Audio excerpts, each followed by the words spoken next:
Kilala ang Hong Kong bilang isa sa pinakaligtas na syudad sa buong mundo, kung saan bibihira lamang ang mga kaso ng seryosong krimen at komportableng nakapaglalakad ang mga tao sa gabi. Subalit noong February 2023, isang kahindik-hindik na insidente ang gumulat sa lahat. Nang matagpuan sa isang nirentahang apartment ang pira-pirasong parte ng katawan at ulo ni Abby Choi, isang socialite at fashion icon na noon ay namamayagpag sa larangan ng modeling. At ang suspect, ang pamilya ng ex-husband nito. Inihahalin tulad ang kasong ito bilang real-life version ng kilalang Korean movie na Parasite dahil sa mga nakakagulat na pagkakatulad nito, kung saan umiikot ang istoryang ito sa kayamanan, kapangyarihan at kasakiman. Kaya't kunin na ang inyong mainit na kape at simulan na natin ang kwentong krimen ng The Abby Choi Murder Case.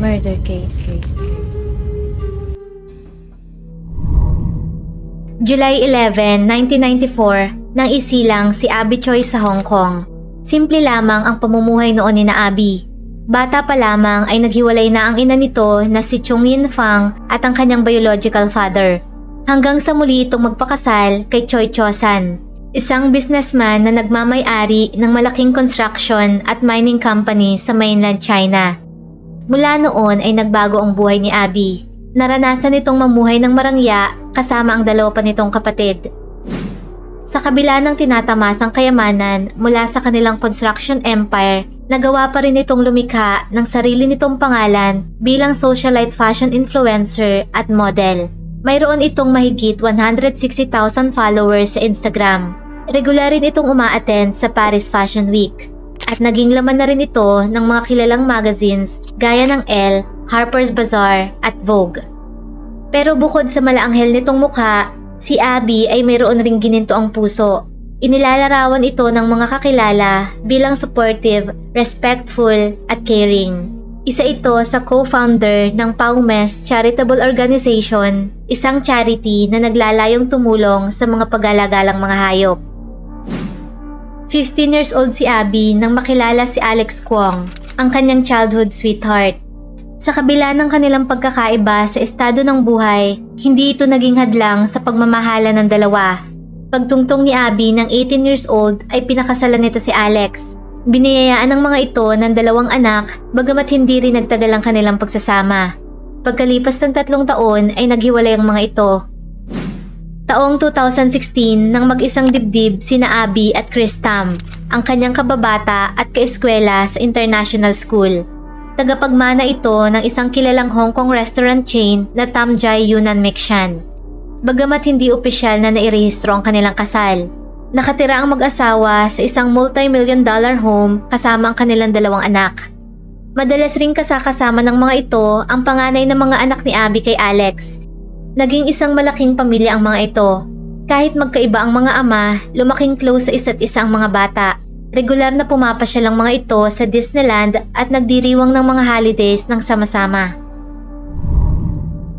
Kahit pa naghiwalay, hindi tumigil si Abby sa pagsuporta sa pamilya ng ex-husband. Patunay ng kabutihan nito ang patuloy na pagsusustento sa pamilyang Kwong.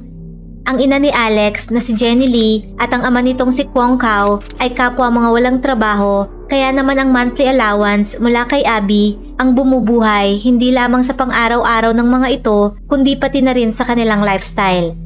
At hindi doon nagtatapos ang pagtulong ni Abby sa mga ito. Taong 2019 nang bigyan nito ang pamilyang Kwong ng matitirhan. Isang 1,820 square feet, 4-room luxury apartment na nagkakahalaga ng lampas 8 milyong dolyar. Nakatayo ito sa Kadoorie Hill, ang parehong exclusive subdivision na tinitira ni Abby. At dahil sa laki ng tiwalang ibinibigay nito sa pamilya ng ex-husband, ipinangalan nito ang apartment sa kanyang 65 years old ex-father-in-law. At hindi lamang ang mag-asawang Kwong ang naambunan ng walang sawang pagtulong ni Abby. Binigyan rin nito ng trabaho ang kanyang ex-brother-in-law at ang nakatatandang kapatid ni Alex na si Anthony Kwong. Noon ay hirap itong makakuha ng employment, kaya naman kinuha niya ito bilang personal driver. At kinalaunan ay naging katuwang rin niya ito sa isang pancake stall business. At kahit panalugi ng 130,000 Hong Kong dollars, ipinagkibit-balikat lamang ito ni Abby ayon sa isang kaibigan. Ang nais lamang nito ay magbigay ng walang anumang kapalit, bagay na inabuso ng pamilyang Kwong. Kung titingnan ang Instagram page ni Anthony, makikita ang mga post nito ng tila isang marangyang pamumuhay. Puno ito ng mga larawan na nagpapahiwatig na engranding lifestyles gaya ng mga 5-star meals, mga mamahaling brands, party sa yate at social events. Lingid sa kaalaman ng mga tao, lahat ng ito ay galing sa bulsa ni Abby. Kahit pa ang walang habas na paglustay ng pera na nagkakahalaga ng tens of thousands of dollars isang gabi ng ex na si Alex ay galing pa rin kay Abby. Ang realidad, baon sa utang ang pamilyang ito. Taong 2019 nang makasuhan si Anthony ng kanyang bangko dahil sa hindi nito mabayarang utang. Pati na rin si Alex na may pagkakautang na 1.6 million Hong Kong dollars. Gayon rin ang nanay nito na nag-file ng bankruptcy noong 2017. Kahit pa ilang taon ng divorce, maayos pa rin ang personal na relasyon ni Abby sa pamilya ni Alex. Makikita sa ilang post ni Anthony ang larawan ng ex-sister-in-law na may hashtag na brothers and sisters. Kasama pa rin ni Abby ang mga Kwong sa mga bakasyon at mahalagang selebrasyon. Lampas 5 taon ng libreng naninirahan ng pamilyang Kwong sa apartment na binili ni Abby nang magpa siya itong ibenta na ang unit upang ipang-invest ang pera sa pangakong ililipat niya ang mga ito sa ibang tirahan. Bagay na magiging simula ng matinding tensyon sa pagitan ng mga ito. Para sa mga Kwong na nasanay na sa marangyang buhay na ipinaranas ni Abby, hindi papayag ang mga ito na basta na lamang mawala ang lahat ng kanilang tinatamasa. Lalong-lalo na ang ex-father-in-law nito na si Kwong Kao. Ilang beses na nagtalo ang dalawa nang mabanggit ni Abby ang plano nitong pagbebenta. Dumating rin sa puntong harapan nitong pinagbantaan si Abby kung sakaling ituloy ito. Matagal nang walang trabaho si Kwong Kao at umaasa lamang kay Abby. Bagamat dati itong sarhento sa Hong Kong Police Force. Noong 2001 ay naparangalan pa ito para sa matagal na nitong pagsiserbisyo. Subalit noong 2005 ay nag-resign ito nang madungisan ng pangalan. Noon ay isang babae ang lumapit at nagsumbong sa estasyon ni Kwong Kao ukol sa isang assault. Bagamat sa huli ay naging biktima pa ng pang-aabuso nito. Kaya naman muli itong nagreklamo at humingi ng tulong sa mga kasamahan nitong pulis. Bagamat walang nagawa ang departamento kundi magbulag-bulagan sa nangyari sa kanilang respetadong boss. Kailanman ay hindi ito nanagot sa ginawa sa babaeng biktima. At sa halip na mapatalsik ay nagbitiw na lamang ito sa posisyon. Samantala, focus naman si Abby sa kanyang career at patuloy ang pamamayagpag sa larangan ng modeling. Noon ay nasa rurok ito ng tagumpay at ini-enjoy ang bawat saglit ng kanyang buhay. Mababasa sa Instagram bio nito ang katagang "Embracing Every Moment of Life". Katunayan, bandang katapusan ng January 2023, saglit nitong iniwan sa Hong Kong ang problema at nagtungong France para umattend sa Paris Fashion Week. Nakakasalumuha nito sa events ang mga top designers ng industriya, mga celebrities at Hollywood A-listers. At noong February 15 ay nagpost pa ito sa IG ukol sa kanyang tinatamasang tagumpay. Noon ay nakuha pa ito bilang bagong cover ng isang sikat na French magazine. Ayon sa caption nito, "My journey as a style icon continues." Ngunit lingid sa kaalaman ni Abby, nalalapit na ang pagtatapos ng sana'y mahaba pa nitong paglalakbay. February 21, 2023, nang bigla na lamang naglaho na parang bula si Abby. Susunduin dapat nito ang anak sa school noong tanghali, bagamat hindi na ito nakarating pa. Kailanman ay hindi pa ito na late at pumalya sa pagsundo. Ang huling pagkakataon na nakuhanan ito ng CCTV ay ang oras na magbabiyahe na ito patungo sa eskwelahan ng anak. Nakasuot ito ng puting damit at bit-bit ang isang purple bag. Buong araw itong kinokontak ng kanyang pamilya bagamat hindi na ito sumasagot. Bilang isang social media influencer na laging hawak ang cellphone, kinabahan na ang mga ito ng ilang oras na ay hindi pa rin mahagilap si Abby. Kinabukasan, inireport na ito bilang missing person. Dahil na rin sa impluwensya at kayamanan, Inakala ng mga kaibigan na kinidnap ito kapalit ng ransom. Hanggang sa nakatanggap ng tawag ang ina ni Abby mula sa ex-husband nitong si Alex. Galit nitong sinabihan ang nanay ni Abby kung bakit inilapit agad sa mga pulis ang pagkawala nito nang hindi muna ipinapaalam sa kanila. Bilang protocol, isa ang pamilya Kwong sa in-interview ng mga pulis ukol sa pagkawala ni Abby. Maaaring dito nila makuha ang sagot lalo pat ang kanyang driver at ex-brother-in-law na si Anthony ang huling nakitang kasama nito bago magpuntang school. Mula sa mga pahayag na nakuha nila sa mga ito, kinailangan nilang i-check ang mga CCTV upang kumpirmahin ang kanilang kwento na higit na nakapagpatagal sa proseso. Noon ay agad na pinagsuspetsahan ng mga investigador ang pamilyang Kwong dahil sa mga naging statements ng mga ito. Sa tulong ng surveillance cameras at GPS records mula sa sasakyan ni Abby na minamaneho ni Anthony, narating ng mga pulis ang Taipo District, isang village na malapit sa dagat at bundok. Napag-alaman na nag-drive ang mga ito ng 35 to 40 minutes papunta sa lugar. At nang i-check na ng mga ito ang available na CCTV sa nasabing lugar, nakapark roon ang puting van ni Abby. Nadiskubre na early February nang rentahan ni Cao Kwong ang ground floor na isang 3-story apartment sa Taipo sa halagang 24,000 Hong Kong dollars a month. Nang puntahan na ng mga pulis ang eksaktong lokasyon na itinuro ng GPS, agad nilang sinimulan ang investigasyon sa unang palapag. Ngunit kahit ang mga batikang pulis ay hindi nakapaghanda sa kanilang mga natuklasan. Natagpuan sa loob ng bahay ang ID, credit card at ang purple Hermes bag ni Abby. Bagamat wala ito roon. Wala ring ibang gamit sa loob ng bahay kundi isang sofa, lamesa at refrigerator. Balot ng plastic tarps ang bintana, sahig at pader. Naroon naman sa kusina ang isang electric saw, panggiling ng karne, martilyo, face shields, gloves at kapote.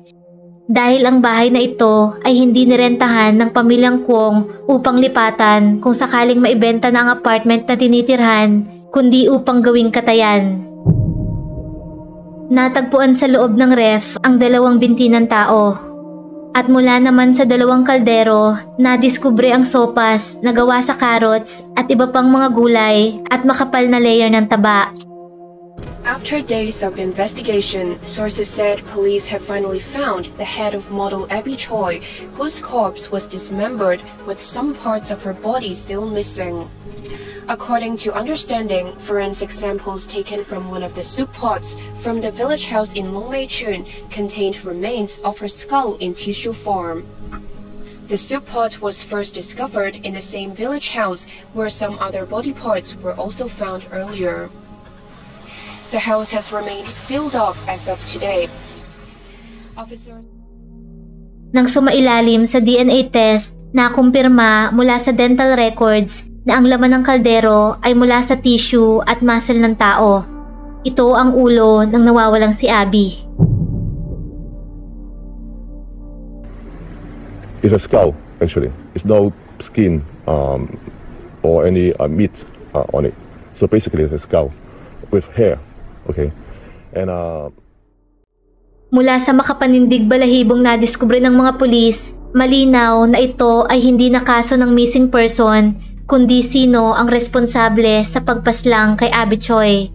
Sa parehong araw, February 24, agad na naaresto sina Cao Kwong, Anthony Kwong at Jenny Lee. Habang hindi naman matukoy kung nasaan si Alex, naglunsad ng malawakang manhunt para rito at nag-offer ng reward na 2 million Hong Kong dollars sa sino mang makapagbibigay ng impormasyon. Halos nasa 150 police officers ang inatasan para sa kaso. Noon ay napag-alaman rin na hindi lamang ang pagpaslang kay Abby ang kasong tinatakasan ni Alex. Bagamat hindi rin nagtagal, noong sumunod na araw, February 25, naaresto si Alex sa Tong Chong Pier mula sa tangka nitong pagtakas gamit ang isang speedboat. Nakuha sa mga gamit nito ang 500,000 Hong Kong dollars cash at mga relo at alahas na nagkakahalaga ng aabot sa lampas 4 million Hong Kong dollars. Kasabay ng paghuli rito ang patuloy namang paghahanap sa mga nawawala pang ibang parte ng katawan ni Abby, ang torso at kamay nito. una nang ipinatawag ang Drainage Services Department upang kalkalin ang sewage system kung itinapon ito roon. Subalit bigo silang makita ito kaya kumuha na lamang ng samples upang i-check kung may human tissue. Sunod nilang tinungo ang Junk Bay Chinese Cemetery kung saan ilang witness ang nakapagsabing nakita si Cao Kuong at Anthony roon sa parehong araw nang mawala si Abby. Nagpadala rin ng cadaver dogs at drones upang suyurin ang buong lugar.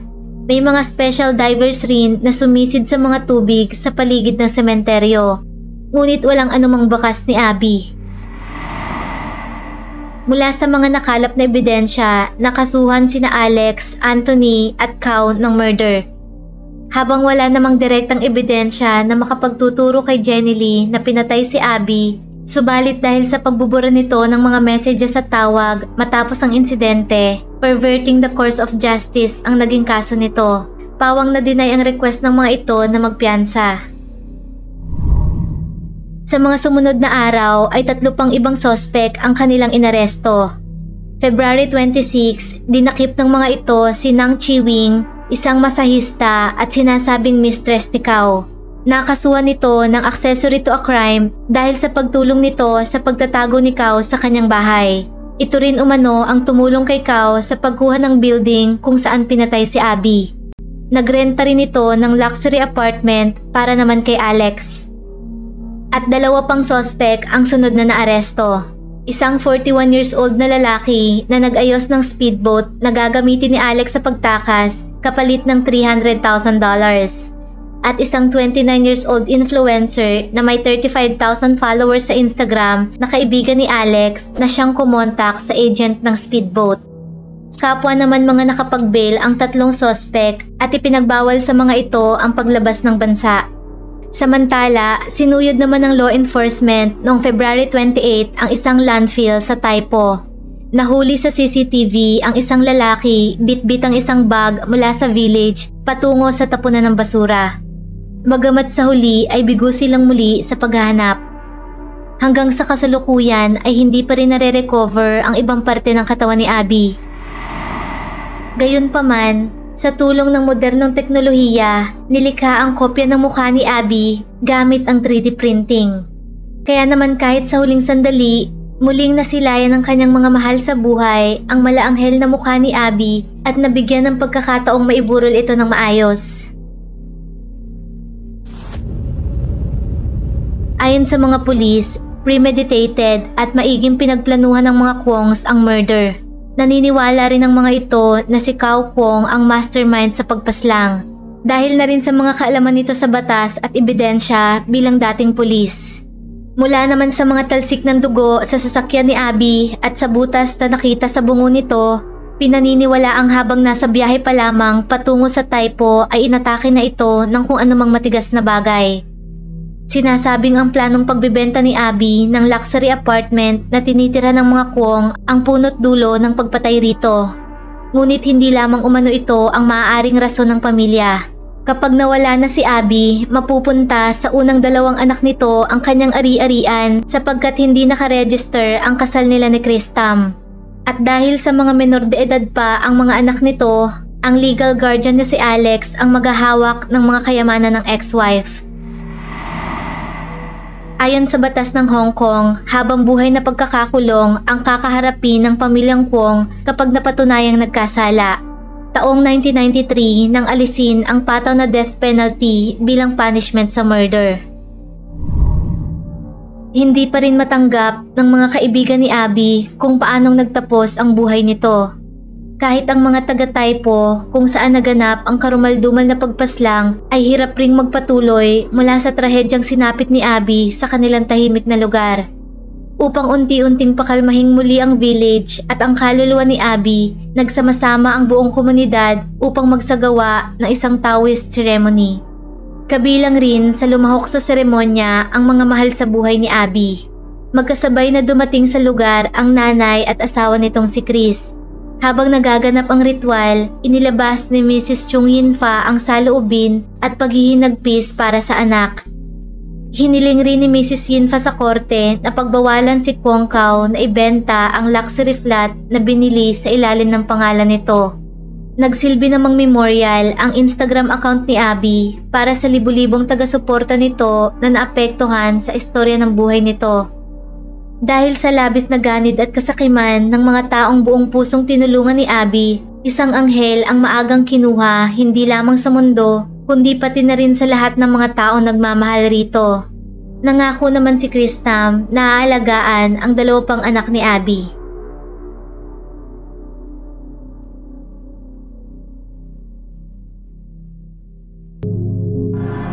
Kung nagustuhan mo ang ating kwentong krimen, huwag kalimutang mag-like, subscribe, at comment sa kung ano ang iyong opinyon tungkol rito. At laging tatandaan, mahalaga ang buhay, huwag kang papatay. Maraming salamat po sa panonood at hanggang sa muli.